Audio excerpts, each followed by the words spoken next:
box set, you started your first screenplay. When others had lions, you did morning sprints. But now, things are reopening. Go-getters.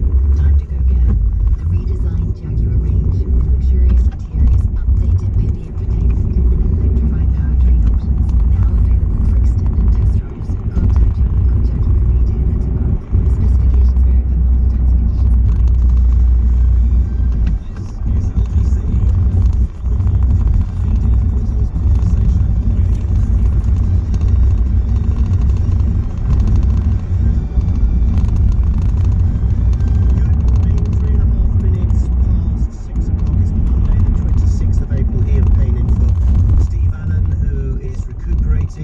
He's not been very well. No conspiracy theory, sorry, it's just me. He'll be back, don't worry, he's getting better. It is 4 minutes past 6. We're going to talk about Dominic Cummings, we're going to talk about the Prime Minister, we're going to talk about the flat, Newcastle United, James Dyson, all that stuff. But I would encourage you to keep listening to LBC later on this afternoon, and also LBC News, our sister station, because the Cabinet Secretary Simon Case is expected to appear, well, he will appear, unless something dramatic happens, before a committee of MPs in one of the parliamentary committees to answer questions. What time is it expecting that? About 2:15. All right, excellent. The Public Administration and Constitutional Affairs Committee is one of the great things about our parliament. You might find parts of parliament boring, but they do get to ask the people that matter the things that matter. You know, they do, they're crossbench, so they're basically from all parties. These committees, they're made up of MPs from all the different sides, and they do get to the sort of nub of it, and they do speak to all the people who, so for example, they were speaking to people from the Bank of England, from the Treasury, about how many emails David Cameron had sent about the Green Seal, etc. That was last week. Today should be an interesting one. So this is Simon Case. I think he's only 42, the youngest ever head of the civil service, I think. And he will be giving evidence to the Public Administration and Constitutional Affairs Committee, and he's bound to be asked questions about the Dominic Cummings affair as well. As the Sunday Times reported yesterday, Boris Johnson knows that Simon Case is in shark-infested waters. Today, i.e. Monday, the Cabinet Secretary will give evidence to MPs where he will no doubt be questioned about Cummings. One incendiary claim, one of many, is that after learning that it could implicate Henry Newman, a friend of Kerry Simmons, his fiancée, Johnson sought to shut down a previous inquiry into who leaked details of Britain's second lockdown. And the problem with all this is that the government and the people behind the scenes and the SPADs and special advisors, members of the civil service, they are spending so much time making sure that they can't be implicated in all these various allegations, that they're not actually getting on with the business of government. Seems to be the problem about all this. So Mr. Case, as I say, about 2:15 is expected to appear. He's expected to say, this is the point, is we've already been briefed in the media as to what they're going to say already, which is bizarre when you consider they're going to be live, being interviewed by MPs, and we already know what they're going to say. Mr. Case is expected to say the inquiry into the leak of plans for a second lockdown last autumn is ongoing. Yes. He's also expected to face questions about lobbying rules during his appearance before this committee. So there's a massive row going on, and if you're to believe, and again, you know, I would urge you to if you're interested in this kind of thing, to follow up, particularly on what the Sunday Times has been doing every weekend. Brilliant observations, brilliant journalism, and we've got two camps here in terms of the briefings. So the Daily Mail seems to be the place to go for Dominic Cummings or whoever it is that wants to harm the Prime Minister. This morning we have another classic case. This is called The War of Downing Street, on the front page of the Daily Mail. Boris, quote, "Let the bodies pile high in their thousands." Where's this come from? Well, I can only guess. It's what he doesn't say, says the Sunday Times' Tim Shipman. It's what Dominic Cummings doesn't say in his blog that is important. So, for example, he denies the fact that he was the source for the leaks about Sir James Dyson, but he makes no reference to the stuff about Newcastle United or the flat and the refurbishment. One assumes it is coming from him, but, you know, you can't prove it. And that's the thing with all these leaks, because no one's ever quoted. So, Boris Johnson said the Daily Mail, and Downing Street seems obsessed with the idea that Dominic Cummings is leaking to the Daily Mail, which is why Number 10 won't speak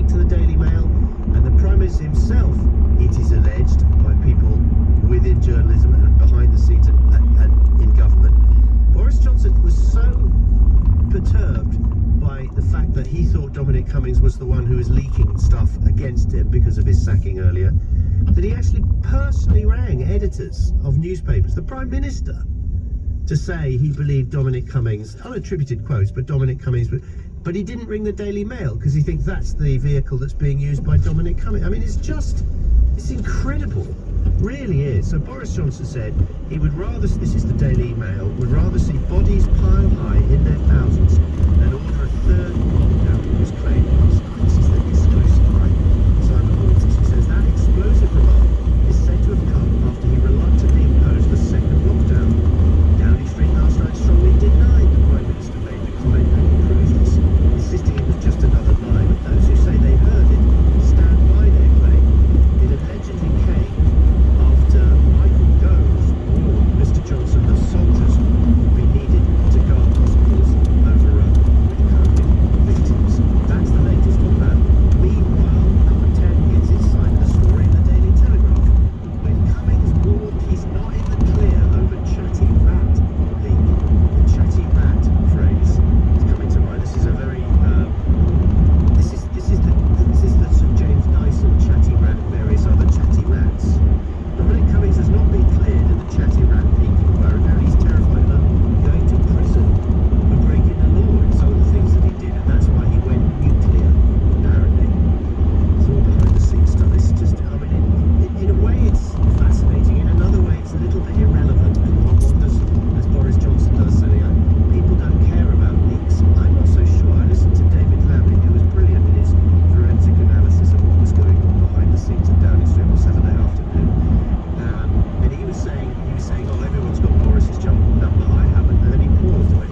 to offer support for the controversial European Super League. So probably Labour will ask for inquiry into that as well.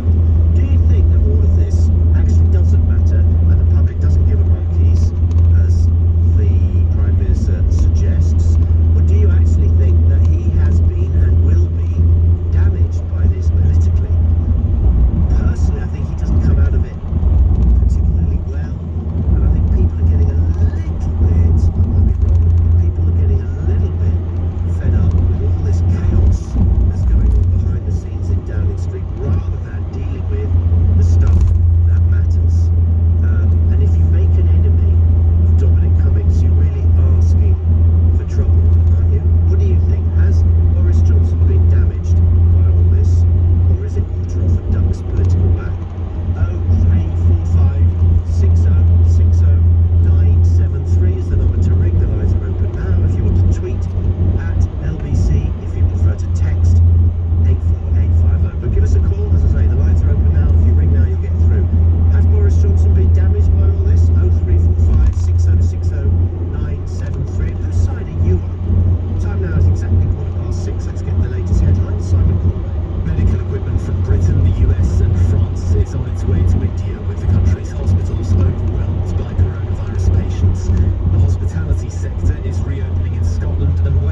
care. Hence, nothing shocks with him anymore. What was that famous quote that Donald Trump said? I could shoot someone in the street and it wouldn't matter. He kind of said, hopefully he was being metaphorical.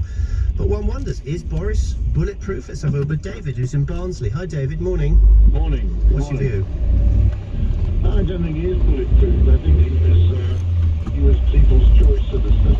People told him he got some charisma about him, and there was something that was different about him from other people. And unfortunately, he's proved to be what he, what he's just treated us as any. I think the problem is that we don't have any gravitas in Parliament anyway. I don't think. Say that again. I tell you what we're going to do, but David, we'll ring you back because your line's a bit sketchy, and I really would like to hear what you have to say.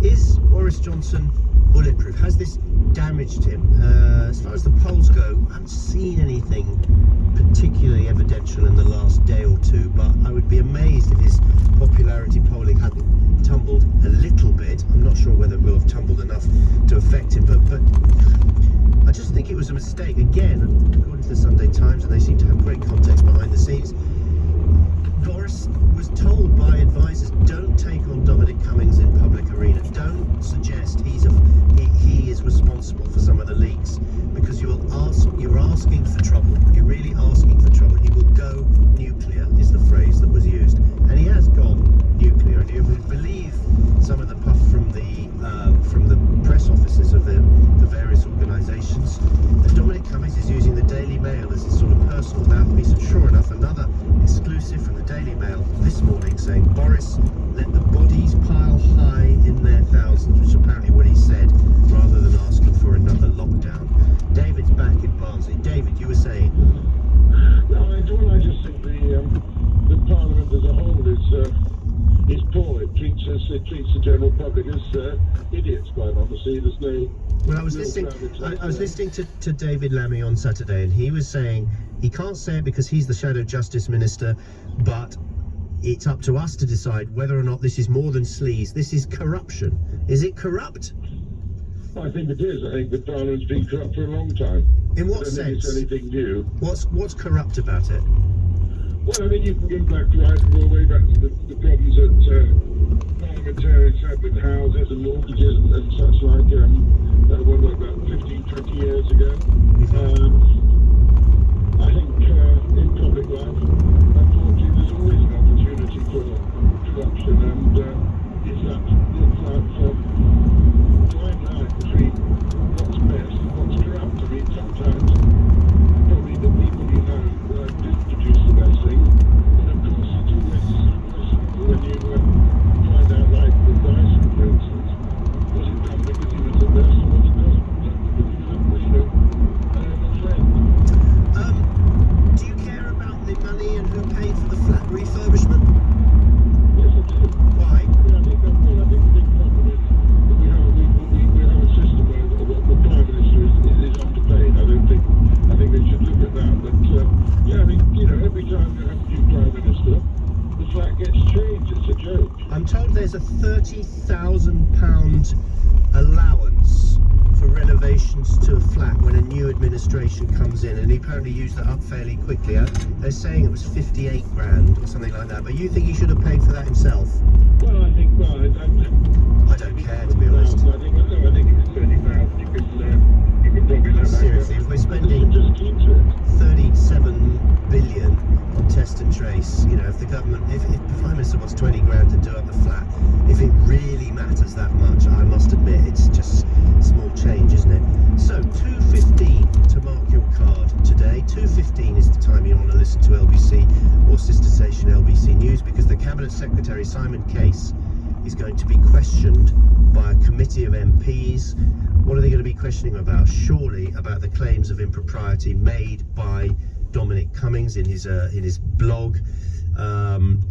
The Cabinet Secretary is a man called Simon Case. He's very young. I think he's only 42. He's expected to be asked about allegations the PM considered halting a leak inquiry in case it implicated his fiance's friend.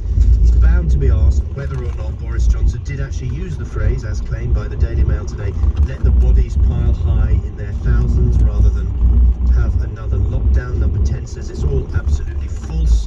Are we going to get more questions about the flat? Well, yes, there's Labour MPs on the committee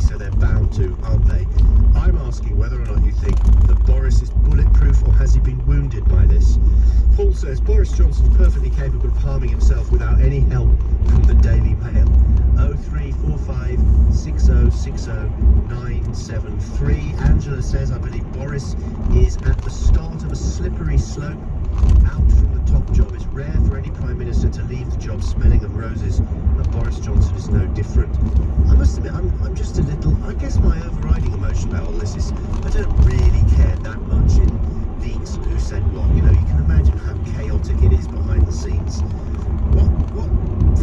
The overriding emotion for me is just slight disappointment. I had real belief that Boris Johnson was going to be some sort of different leader, not necessarily Churchillian, but just there was something about his charisma, about the way he united people, and I was just waiting for a bit of the sort of substance to come out, but it doesn't really, I don't know, it just hasn't quite evolved how I thought it would, and I just find that he's got all these sort of issues going on in his kind of private life, really.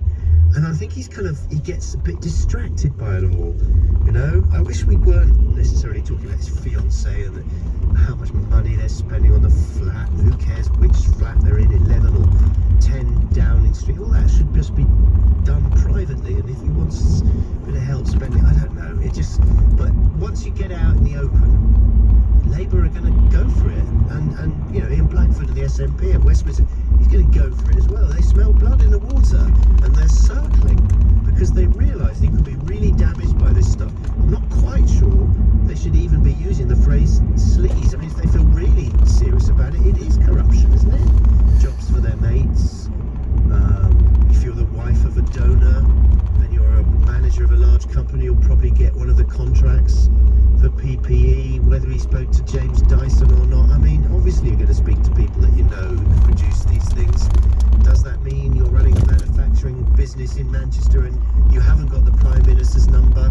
Do you feel left out for some reason? Did he help with Bin Salman for Newcastle? You know, all these things I don't really